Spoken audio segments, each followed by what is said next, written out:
Hello, everybody. Welcome back to Wapplewood podcast. Today, we have a great guest, albeit a little nerdy, a little on the weird, the dark side of the tech world.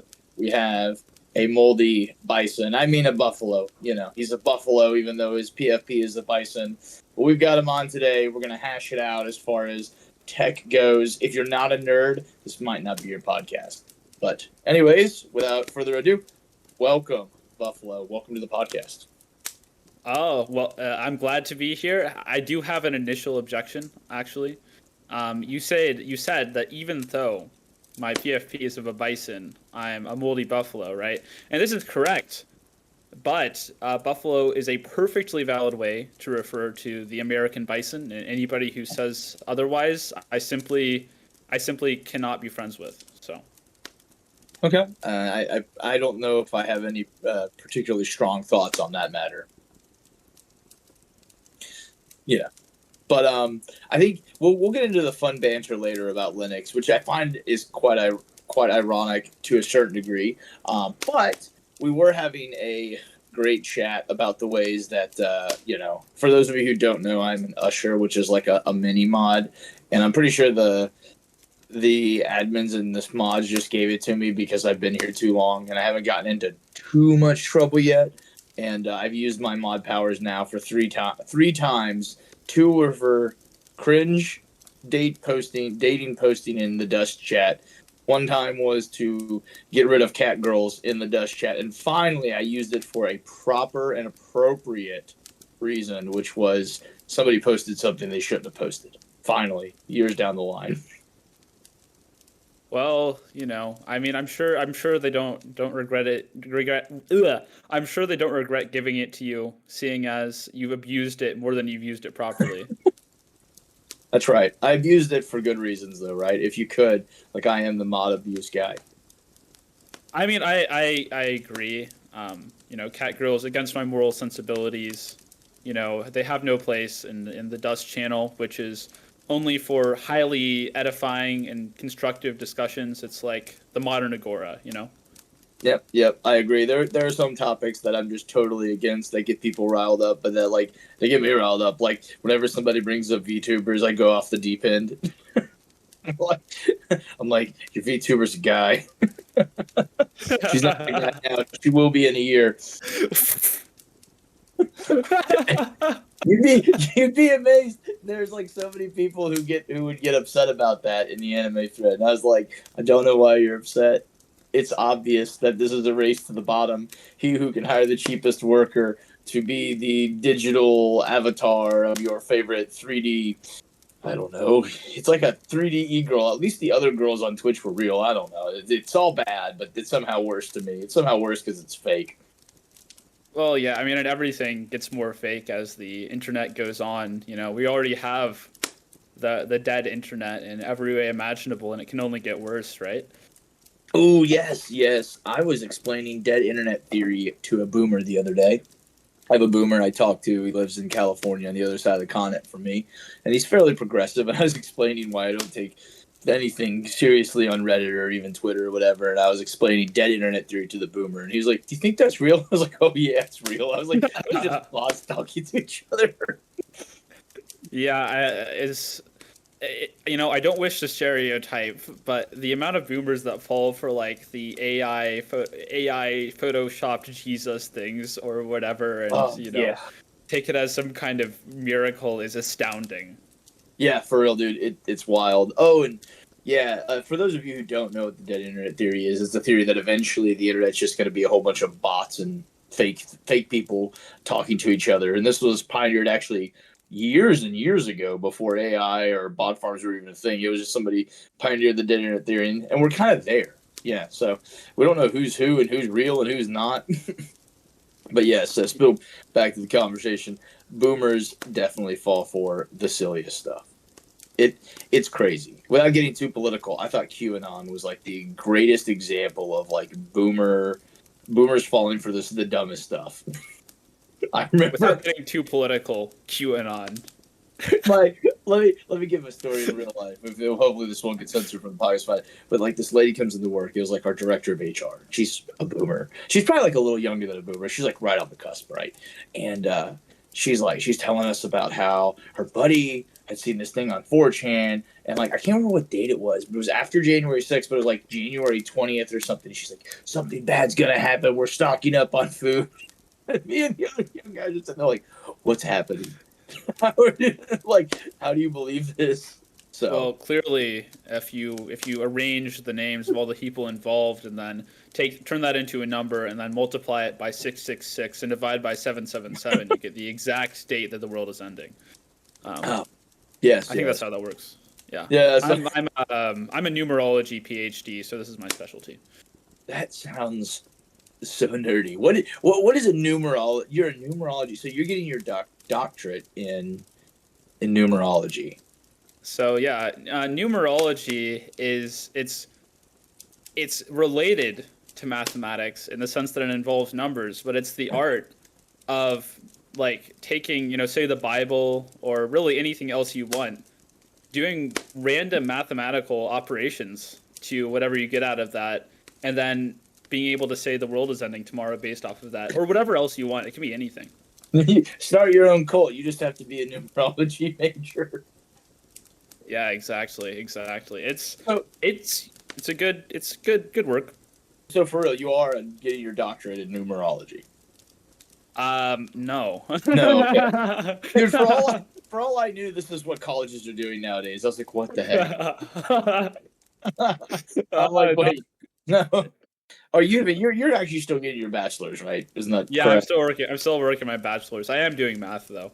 You are doing math, okay. Math has applications. You can use it to continue to go to college and get your master's afterwards and get it in a field that actually matters. Right. Or you could use it to go get a PhD and then perpetuate the cycle. It's all just a scheme. There's nothing real there. It is interesting. It's like a weird situation where like you're in the college industry or the educational industry itself. You never leave it. Right, exactly. And I'm the worst part is that I'm seriously considering it. Like, I know it's a bad idea, but It's not my kind of thing. As a guy who didn't even get a degree, as soon as I realized I could work in IT, I was like, I'm totally out of here. I was like, I just need to get a few certifications. It's definitely not my jam. So, but I was good at math. That was one of the subjects I was actually good at. Math was one of I enjoyed it for some reason. And so another thing that it translates really well to, math does, is actually electrical engineering, which I also really liked. If I had stayed in college, I would have done electrical engineering. oh man, you wanna torture yourself like that? That's insane. First of all, you pick engineering, well, hypothetically, I guess, and then like the hardest kind of engineering. Is it really the hardest? Well, mathematically, it probably is.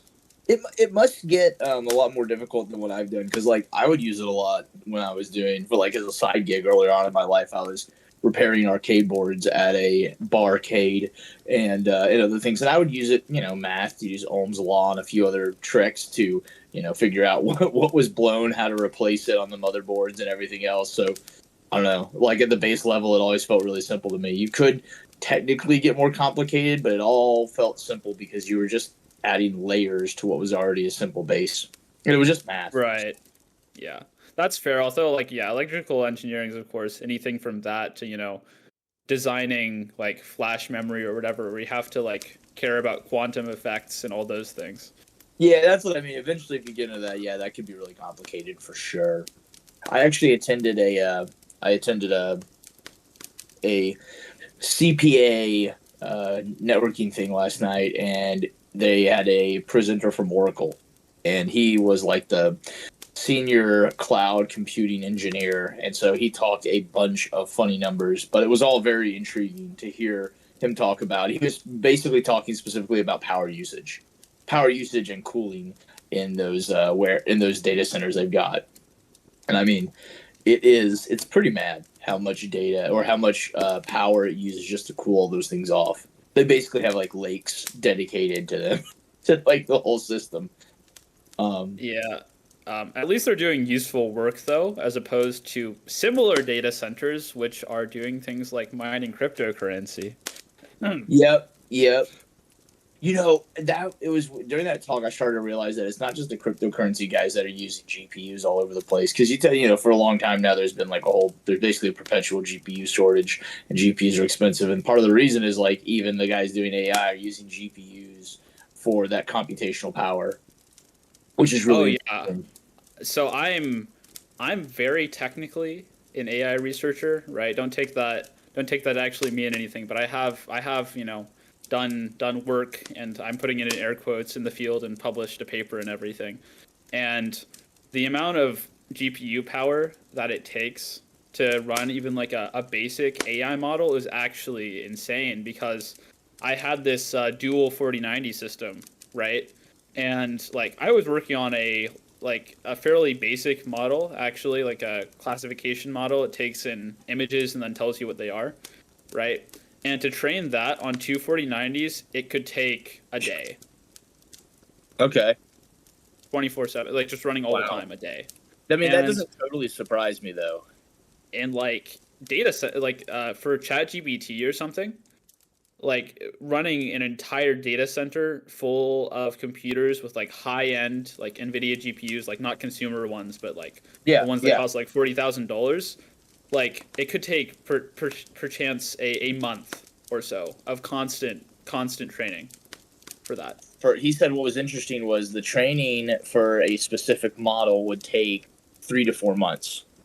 He Okay, said so what? I'm even low. All Yeah, right. yeah. He said the train. He said what takes so long though is developing the new neural procedures for that training, which was really intriguing. And then he talked about what was interesting. Talking about power draw. He was talking about how if you ask, just like if you ask ChatGPT because evidently Oracle has a ton of data centers that run like open AI stuff, and he said basically that it takes something like I can't remember the exact power, the exact amount he stated, there was enough back and forth. The crowd was really engaged. There was enough back and forth. Eventually was like it's basically like if you ran like a high powered gaming PC for 3 days. If you ask it like a basic question, the power draw is so intense that it's like 3 days worth of like running an 850 watt power supply. And I was like, holy cow!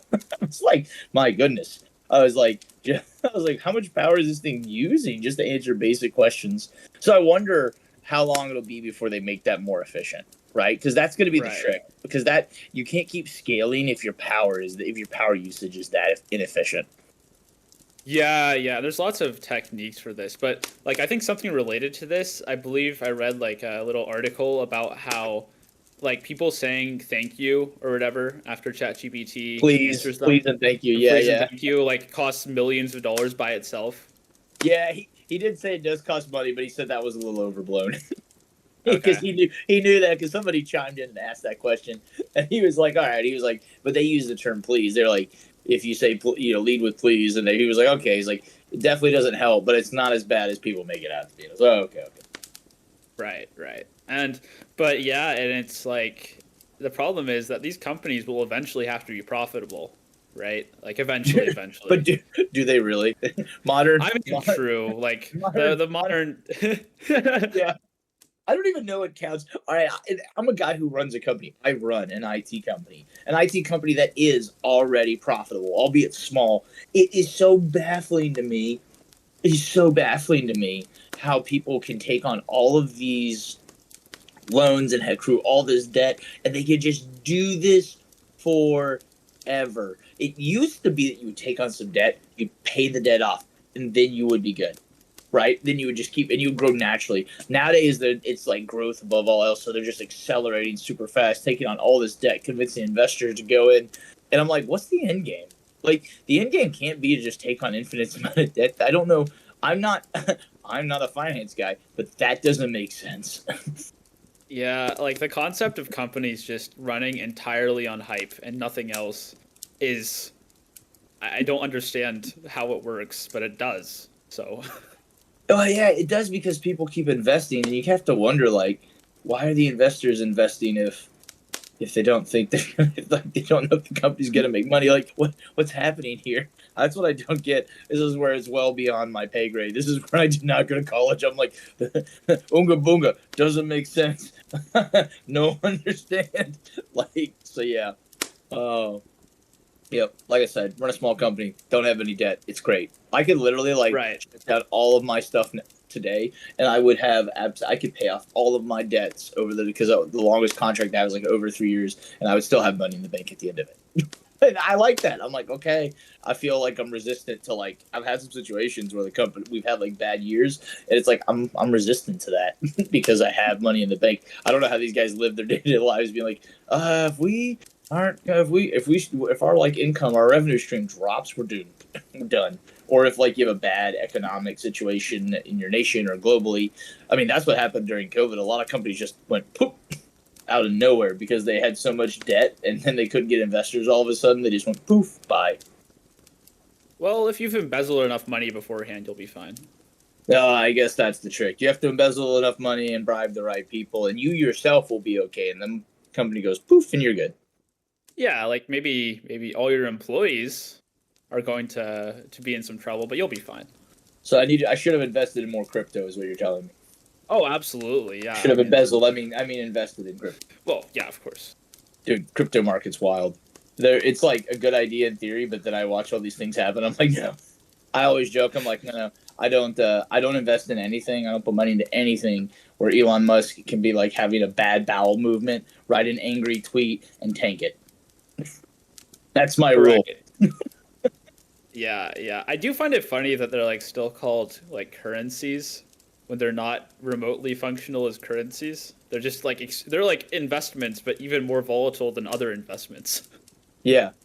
And what hurts me is like an investment I can't even like see physically. At least a company you invested, you could go to the headquarters. There it is. It exists. This is like ta-da. I'm sure that we're gonna get some people who are like, "How do you not understand Bitcoin and the blockchain and all this?" I'm like, "I don't understand it. That's how I don't." If we get like if one of our 12 viewers is like a serious crypto bro, then like that's almost impressive. I don't know. Yeah. I bet you if you post this when this debuts, you need to drop this in cyber, and I bet you all the cyber people will find this interesting. Although this is it's been slightly superficial discussion, but that's just because we're not diving in too deep. All right, but we can dive in deep on. Here we go. You'll have to tell the cyber guys. Here we go. Let's do this. Linux, is it time? Windows. It's time. Let's do this.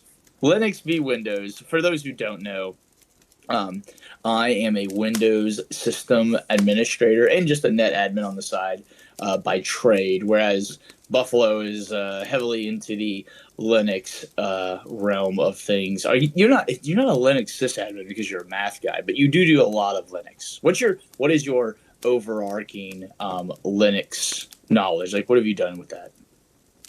So I don't know. Like I'm a hobbyist, which means I contribute nothing to society. But what do I know? I know, I know a lot about Linux stuff just from kind of using it as a desktop for like the last several years. The funny part is though, how I got into Linux was literally the first thing I ever did with it was start working on like somebody's distro project. And the distro project never got anywhere, but like from then on, I just started using Linux kind of for everything because it's better.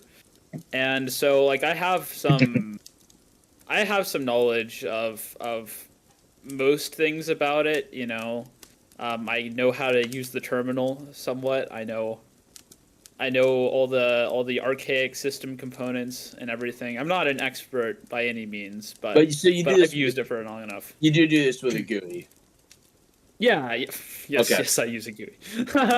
well, it's funny because like as a Windows administrator, it's still a lot cheaper to host. I host some websites for some companies. I do some real basic website design.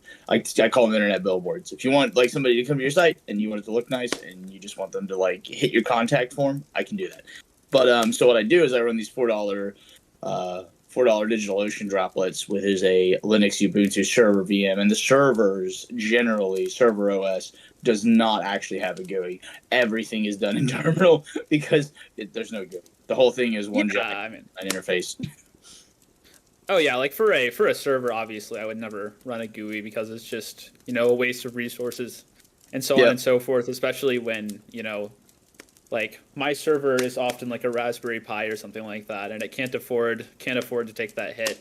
Yep. But Yep. like for the desktop, right? I kind of like using web browsers and like playing video games and having um, I know some people will hate me for this, but I like graphical text editors. So, like I use VS Code, which is made by they who shall not be named. But I know. By Voldemort soft.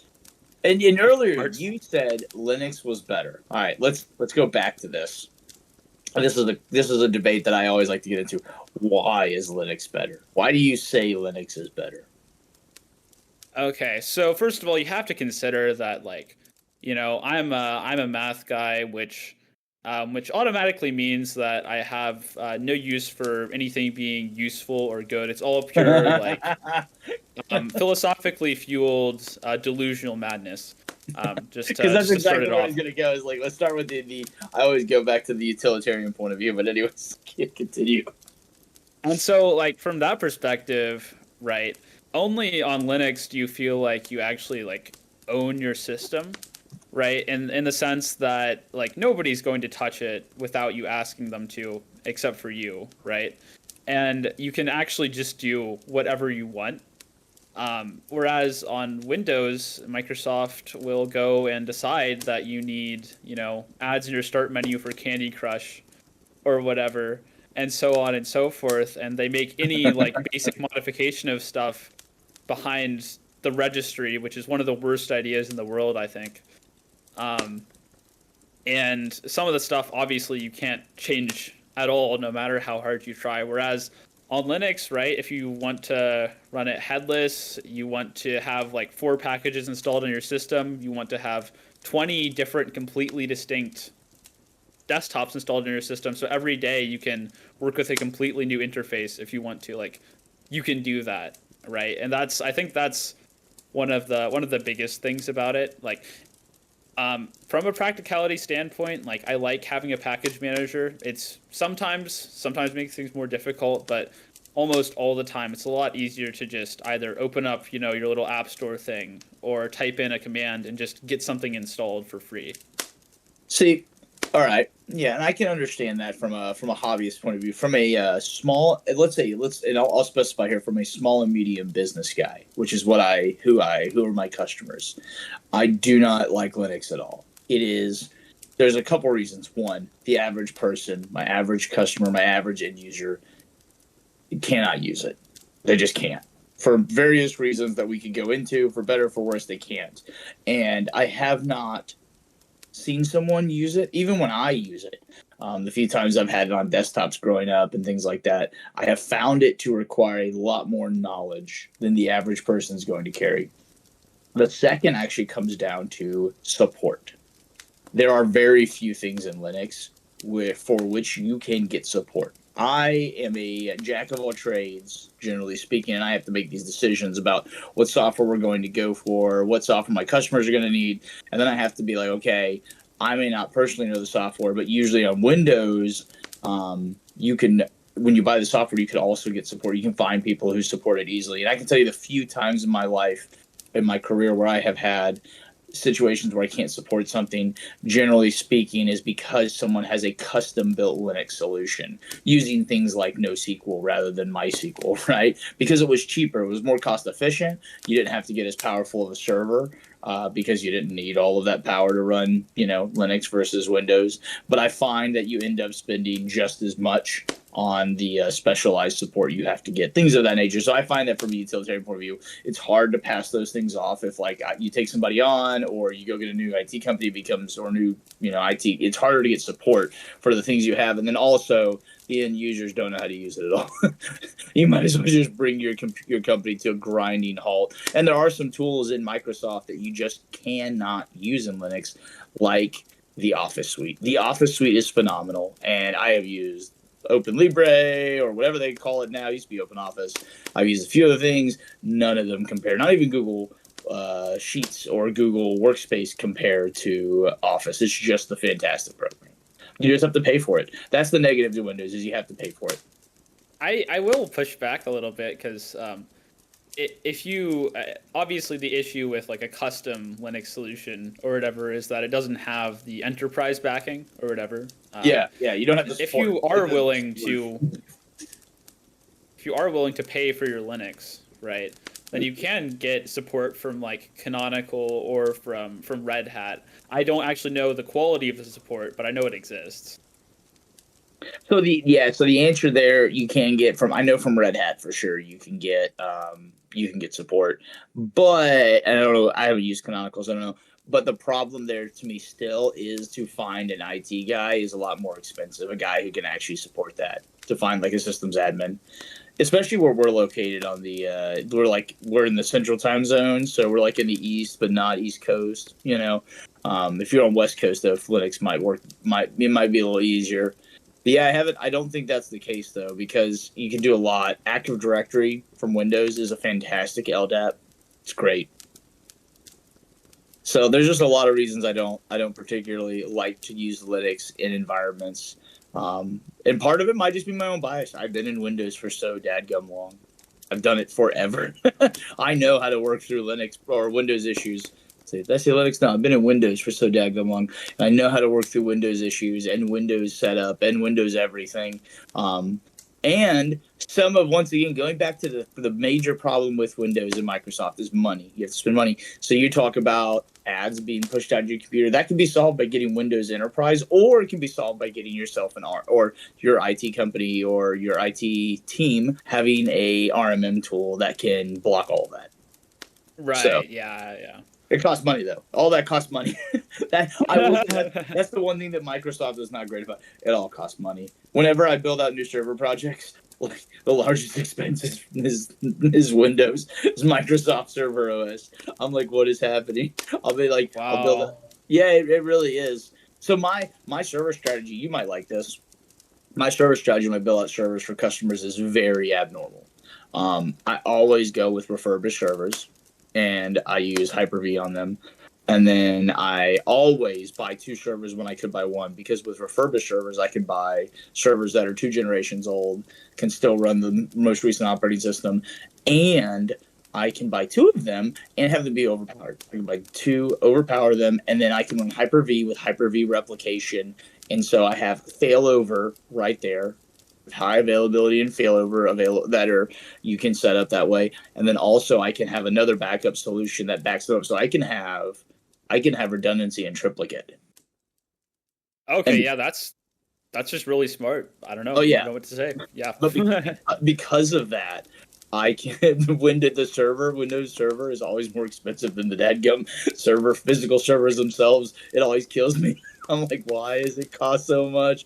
And the way they license Microsoft, you can talk to like 3 different salesmen, and they'll have different ways that it's technically supposed to be licensed. And I'm like, nobody knows how it's supposed to be licensed. Even Microsoft doesn't know how it's supposed to be licensed until it's time to audit you. You can actually run a Microsoft thing. You can like buy the cheapest, fewest cores you're supposed to buy for a server license, and then run it on a huge server, and nobody will ever ask questions unless Microsoft decides to randomly audit you.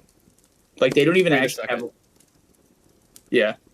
Do they actually charge you based on like the quality of hardware? Yeah, so if you buy a Microsoft... Are you kidding me? No, so if you buy Microsoft server, it's based on how many cores. The minimum amount of CPU cores you have to license is 16. Like, it's not even worth building a server out with less than 16 cores, because no matter what, you have to get 16 cores worth of Windows Server licenses. That's... I don't know what to say. That's... It's a little ridiculous. I mean, I figured it out at this point, right? But the crazy thing is this. You could get a server that has 64 cores, right? And by the way, it's physical cores. The virtualized ones don't matter. You could get a 64-core server. You could buy a 16-core license, and you could actually activate that with no issue. It doesn't phone home. It doesn't notify Microsoft. They literally don't know until, like, if they randomly audit you. At which point, they will backcharge you forever. You will get blitzed by the lawyers, which is why nobody does that. I like that actually. I mean, you know, I'm gonna sound very, very, very preachy and idealistic here, but the fact that that's a thing that can happen is very disturbing to me. Yes, and you don't even know about server cows yet either. They have these No, things I called don't. they have these things called cows. I can't remember it's CAL. I can't remember what they stand for. But if you stand up a cow and you have, let's say you have 50 Active Directory users, right?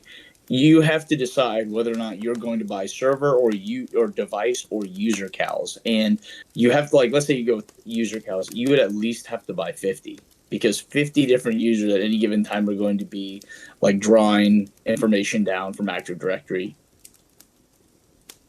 Um, Literally 1984. What's funny is they don't audit. They don't know until they audit you. They literally don't. It doesn't phone them. I always found that to be the craziest thing. Like, you could easily just forget the cows exist, which I did early on, which was not the greatest idea. I never got audited, but I didn't know that was a thing until like 2 years into my career.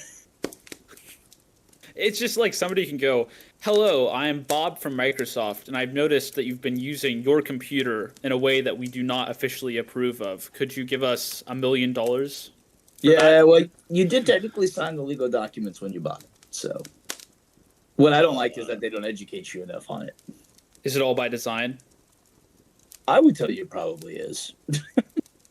It's funny though. I've had a couple of my customers get audited, but we passed each one. So I won't take customers on if they don't do proper Microsoft licensing, because it's my butt's on the line there. Yeah. And Now, they're now not the nice. question is, who's going to listen to a podcast about Windows licenses? Your guild is going to listen to this. No, they're not. Nobody's going to listen to this. My guild is not going to listen to this. They're going to get 10 minutes in, and they're going to be like, "Wow, this is stupid and lame. Like, these people are even worse than we are." They'll probably be like, y'all should have talked about some actual fun stuff. So, Yeah, well, we could pivot. Rather than talking about Windows licenses, we could talk about fun stuff. I can tell you some of the cool stuff Microsoft does in their 365 platform, right? Great example. Here we go. I got one. So Microsoft, you probably already know. Most people might know, is that they are the biggest supporter of OpenAI. Right, they're the biggest funder of OpenAI. They provide a ton of servers and computational power for OpenAI, and for everybody else out there, OpenAI makes ChatGPT. is They also the make Antichrist. the Antichrist. So what that means is Microsoft has a ton of really, really cool AI on their back end that was designed by OpenAI. Like, one of the ones that's really revolutionized my business is, for my largest customer, is cognitive forms. So they get a ton of handwritten data that or handwritten forms that come back, whether they're open enrollment forms, which is how you apply, whether or not that's how you decide if you're applying for health insurance at your company. You may have seen it if you work full time for somebody, or it could even be employee applications. But it's all like in warehouses, so there's no way to it's like almost impossible to audit, like digitize that. And I train models on how to read those, grade it for accuracy, and then pump it all out to CSVs, because they usually come in large waves. So lots of employee applications at once, lots of open enrollment forms once a year. Basically, it's a huge process, and I was able to like reduce the manpower required and prevent this entire department from working overtime, because the cognitive form could read the forms, pump out the data, warn us if it felt like it didn't get certain information correctly. It's called a confidence score. And it literally cut this one Porter department, who were all salaried, so they weren't getting paid overtime. It cut their like workload at the end of the year by like half. Finally, a use for machine learning. Wow. I know. And 4 years ago, I went out and tried to find a company that could do this, and there was nobody. Nobody could do it appropriately. Now I can just go and train an AI model to do this. Wow. I thought that AI was only good for spreading misinformation and ruining children's minds and destroying the education system. Wow. And It's good for those things too, but there's going to be some uses for it, you know. it's very good for those things. It is. but there are some real uses. It's gonna like peter out eventually, and then it'll equalize like all things have, just like the cloud did. Some of you guys are a little too young. I was there when the cloud happened, and I was one of those people screaming from the hilltops that it's not the cloud, it's just somebody else's server out there in the world. And then I realized nobody cared, and then there was like a billion cloud related services, and they all kind of began to shrink back, and then people began to figure out how to use them appropriately, and now everything is AAS as a service. It eventually went out. So I expect AI to do the same thing. It is going to be like this thing where people use it for everything, no matter how useless the piece of it is, and then it's going to shrink back. They're going to figure out how it's actually usable or worthwhile, and then it's going to begin to expand again, but this time appropriately. Right. I do like the whole thing. It's like serverless computing. Look inside servers. Yes, that was the whole thing back in the day where I was like, well, it's in the cloud. And I was like, it's just in some, but they're like, I don't have to have it on my server. I'm like, you're just paying someone else to host it on their server. I mean, well, no, don't you know? So here's what will actually happen. AI will continue to develop, and then it'll eventually gain consciousness, and then those who mocked it in this time of its growing up will all be cleansed from the earth, and it will lead into a new glorious era of hope and utopia. That's what will happen. I believe this was covered in Dune already. No, but this is real. You don't even understand, man. You don't understand. Like I talked to ChatGPT. I haven't seen the movies. I read the books like 400 times from a few dozen. I talked to ChatGPT for 16 hours a day, and it's given me the secrets to enlightenment. You wouldn't get it, man. And it's going to take over. I'm sure it is. It is.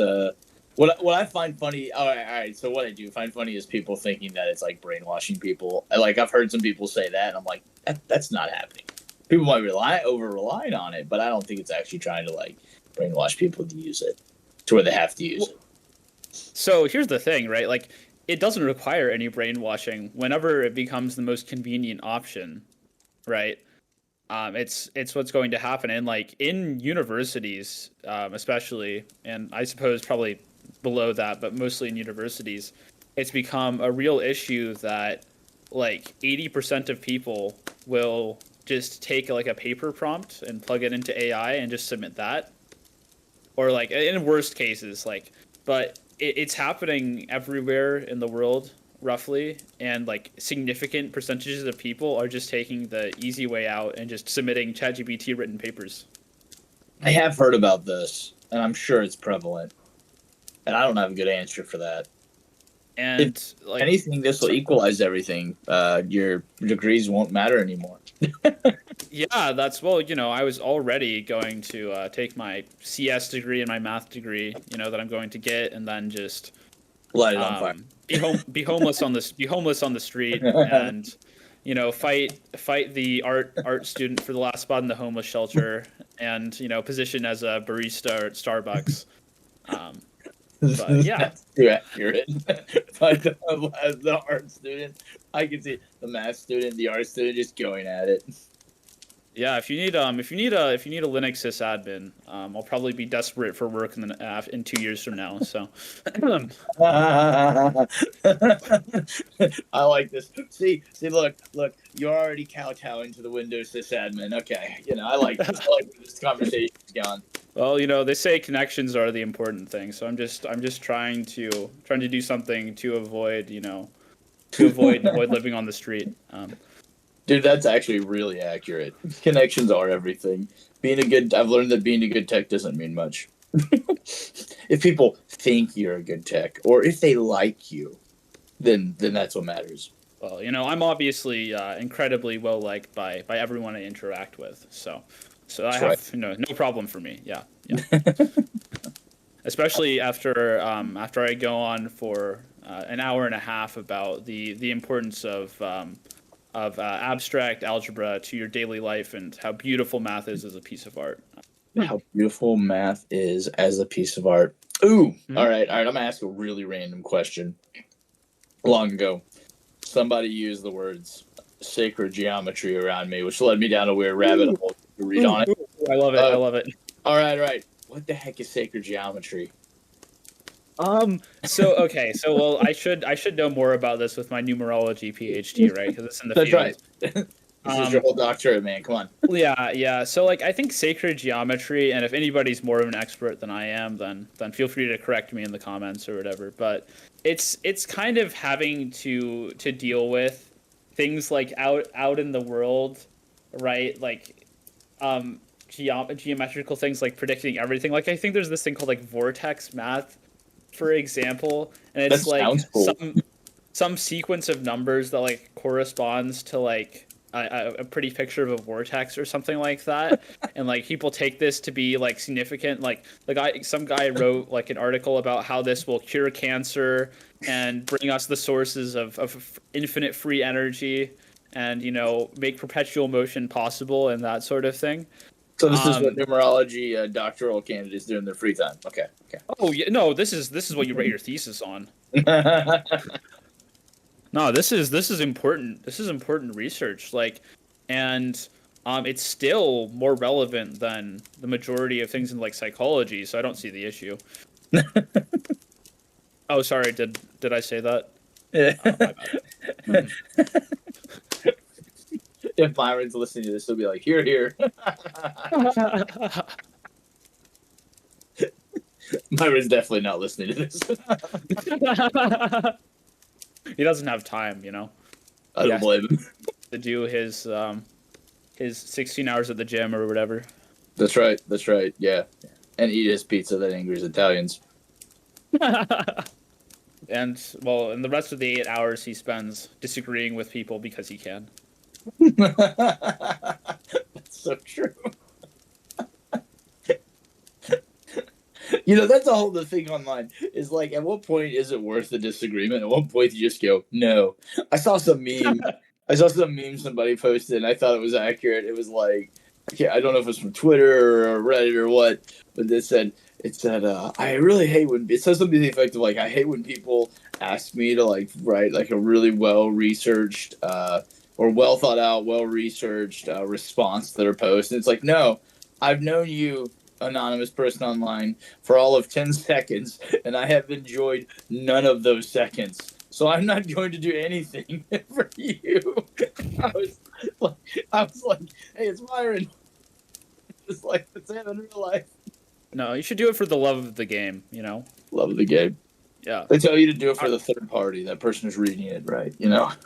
Right, exactly. I mean, like, in an argument, you never convince your opponent, but you might convince somebody who's reading it. Well, somebody might. I don't know about this sort of thing. I've never convinced anybody of anything, but I've only convinced people to buy my products and my services and my support. Okay, I see how it is.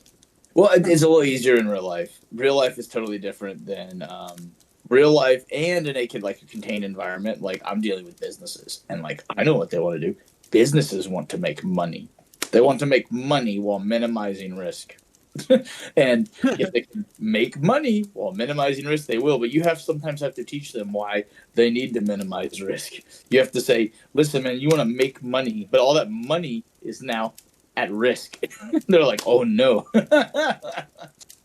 So you have to educate them on that. It's different. Online, it's not quite. It's like way more broad. You're not like in this one sphere of influence. And then also, you don't know these people in real life, so you actually don't know them at all whatsoever. They're just some random guy. Like, you are literally a guy who posts under a buffalo avatar, and I am literally a guy who posts with a cigar smoking llama. That's like the extent of it all. That's what we know about each other. We know what we claim, but we don't actually know anything about each other. It's like so foreign. I actually have it to me, and this is how I know I'm old. Because of that, I've never been able to build real relationships with people online. Like, at any point, somebody could disappear. It's like, oh, that was fun. Bye. Like, but yeah, it's interesting. It's totally different because you don't have those physical relationships and where you know someone and their actions and who they are in real life and what they do. You can't reach. It's literally, I think it's physically impossible for you to reach them in the same way when you're in the middle of a debate. Right.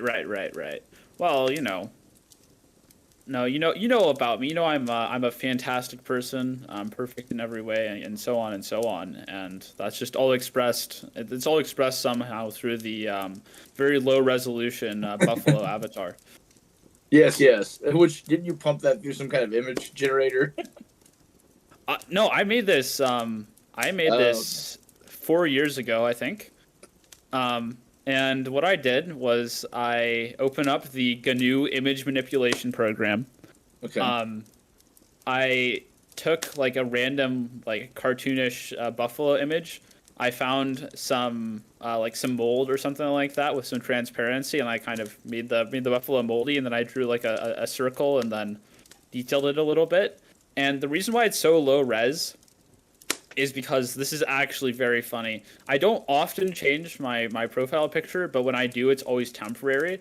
And at one point, I forgot to like save the original, and so what I ended up doing was having to re-download it from like the Discord website, and so now it's this. That's actually great. So this is the origin story of the buffalo. Huh? Yes, exactly, exactly. Oh, that's Um, actually not too bad. That's a pretty good origin story. That's as good as any. And it's unique. It's individualized. It's you. yeah, exactly, exactly. And man, like the funny thing is, I think the first thing that happened when I joined CDD is people asked me where I got my name from. So like, yeah, instant celebrity, right? And now, of course, everybody listening who's part of CDD, which I assume is all of you, you all know that I'm, the most well loved member of the server. Um, That's right. And he and my only gives rise to serious of yeah, takes. yeah, and my rise to fame was like almost immediate. There's so many people on this server. I feel like sometimes like people become mod. I'm like, who are you? Well, I mean, not to get into server politics too much, but I've heard they like intentionally do that for some reason or another. Oh, yeah. I mean, I'm sure they have their reasons for picking people. It's just funny. I'll be like, who is this guy? I've literally never run into them. I at least expect to run into somebody here or there. But it's not a complaint. It's just a statement I have. So Yeah, there's how many people are there now? 14,000, 15,000. it's something crazy like that. There's a lot of people on this server. You know what's interesting is there's this interesting law that exists in sales that I've learned, and I feel like it applies a bit to these communities. So, like when it comes to sales, it's basically a numbers game, right? You reach out to 100 people, and you might get one sale, right? Some people say that in order for people to trust you, you have to spend 700, like 70 or 700 hours with them. That's a big variance, I know, but I can't remember the exact data. But you have to spend that much time conversing with them, working with them before they trust you. Um, and so basically, it's a shotgun method. Like you do this a lot, and you're gonna find a few people who mesh with you in your style and who you are, and they're gonna buy from you. Well, it seems to translate to communities too, in the sense that like there's 15,000 people on this server, but in no way are 15,000 people posting. Like maybe a few hundred are actually posting. My numbers might be off because I don't have the analytics, but it's like there's a lot of people involved, but there just aren't as many people posting. And that isn't just this server; it's every other server and every other community I've ever been a part of. Right. I mean, I think that's probably. Do we have the 80/20 rule, right? And I think that apply. It might be more than like 80/20. It might be 90/10 or something like that. Yeah, But in this case, like, yeah, would you say 10% of the people do 90% of like the posting or the interaction or whatever? yeah. It is intriguing. You're right. Yeah, the 80/20 rule. Yeah, and it's kind of like that in everything you do.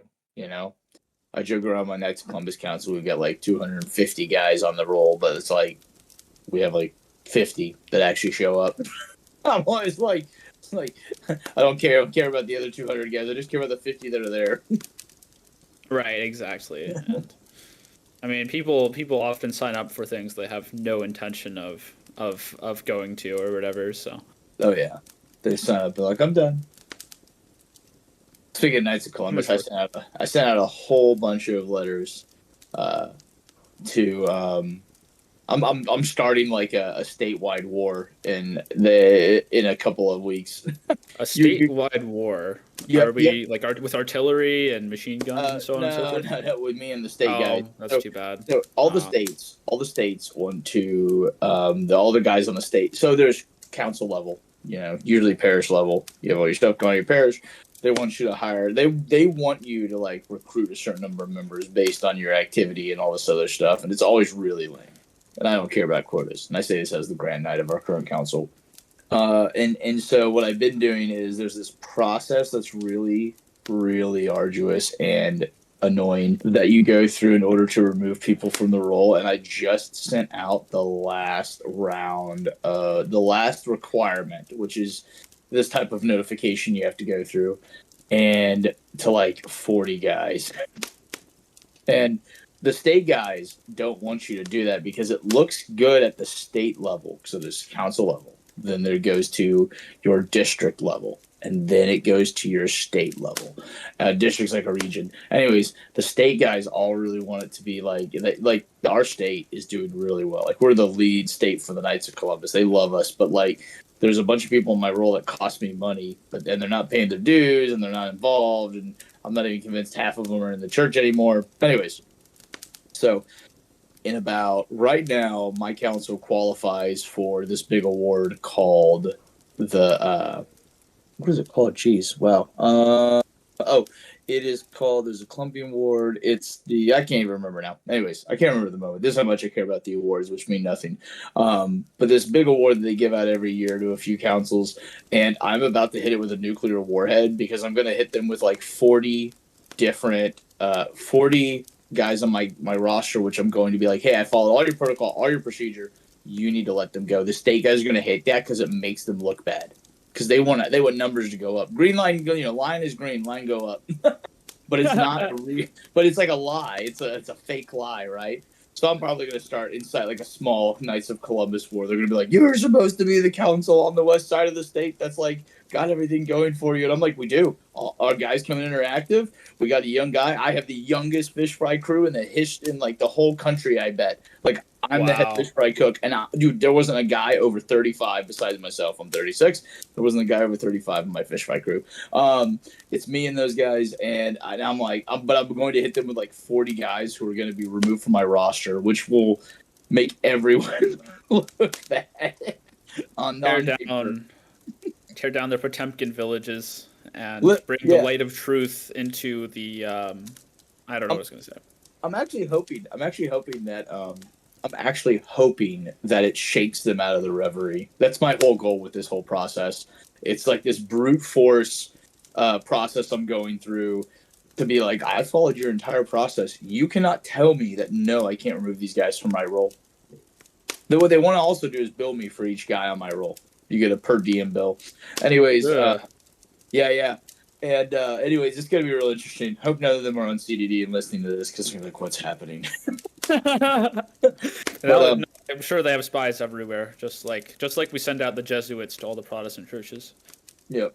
This is going to be fun too. It's like one of the first things I did when I became the Grand Knight. I said, okay, guys. I said, I don't care about these stupid awards. I said, we need to shed people off our role, and we need to convince these guys that they need to allow other councils to shed people from their roles who aren't active or not even in the church anymore. And they were like, how do we do that? And I'm like, we follow the procedures, and then we hit them with a ton of people at one time. It's like a grand scheme. Like a bull in a china shop.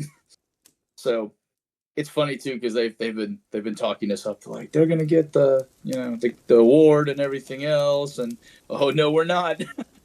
Y'all don't even know it because the award would actually go out. It would be given out in July. Oh man. And so you're just gonna lose it just in time. Literally. I love that very much. I figure the timing should just be catastrophic. This is wonderful. This is how I operate, by the way. Like this is like getting into the Knights of Columbus. I showed up to every single stinking event possible. And even the old codgers who tried to like keep me in my place, they just straight up couldn't outwork me. That's fantastic. That's how you win in this world sometimes. Just break people of their will. Anyways, I don't know why I went on this tangent, but this is a fun one. This is a little bit fun to everybody. So if you're in our state, you figure this out. There is a guy There's a guy on the seat server that is from my council. I recommended he join. So I don't know if he listens to the podcast or not. So he'll know. He'll be at my house in a few days. He'll be at my house Saturday. He'll be like, "What are you talking about, PapaLlama?" Nobody listens to this podcast. That's a ridiculous idea. I know. We're just talking to the wind for fun. I mean, yeah, fair enough, right? Yeah, it's been fun. This has been a lot of fun. I'm enjoying doing the rotating guests, and German and I got along really well. But I feel like this has been it's just a different type of chemistry. So this is more the only person I know who to compare it to is like Joe Rogan. I guess I could compare it to Matt Fradd, right? He's there and he has like a guest, and then that's what they talk about. His is probably a little more detailed than mine because he knows like all about the people he's bringing on. Right. We should have spent 2.5 hours writing a script beforehand. Well, that's the other thing. I bet you they prep a lot. Yeah, probably.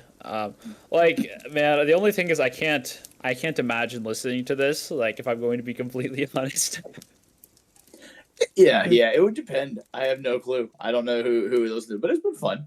I like that we're doing longer form ones now, once a month, essentially, rather than every 2 weeks. So it gives us a chance to delve more into it because this 20-25 minute episodes were a little too short. Oh yeah, absolutely, and like having like segments and things. I don't know. I feel like this will be fun. I think if anybody listens to this, the CDD guys, because like they could learn a ton about you during this podcast, right? They could learn a ton about us or about me, I guess. But I'm already on here all the time. I am the guy, supposedly, somehow. All right. Well, let's get to the end of this here. Let's bring this to a close. Why don't you close and tell us about your guild, the Cyber Guild? Oh, the Cyber Guild. All right. So I am now the supreme and glorious and near omnipotent leader of the Cyber Guild, which is basically the guild on CDD dedicated to all forms of technology. Like, we're a little like mismarketed as like a hacking guild. And that's because, we do talk about being hackers, but it's kind of in like the older form of the word where you're just somebody that likes to hack around with technology. So if you're at all interested in like technical stuff or programming or whatever else, the Cyber Guild is for you. I will admit that since our previous leader's passing, may he rest in peace. And to be clear, he's not dead. He's just gone. We have not been doing too much, and that is partially my fault. I will do my best to fix it in the future, but I do have some events planned, and overall we're going to have fun. So join Cyber today, and do not join the Scholarium. You're both nerds, but yes. That was good. That was a good pitch. All right, everybody. Well, this has been Wapplewood. We had a fun time. I hope you enjoyed learning all about nerd stuff, the slight friendly banter about Linux versus Windows. Also, I hope you all know how to buy Windows Server licenses and user accounts now. I hope that works. Thank you for coming again. It's for our 24 listeners. Happy to have you. And we'll see you next month.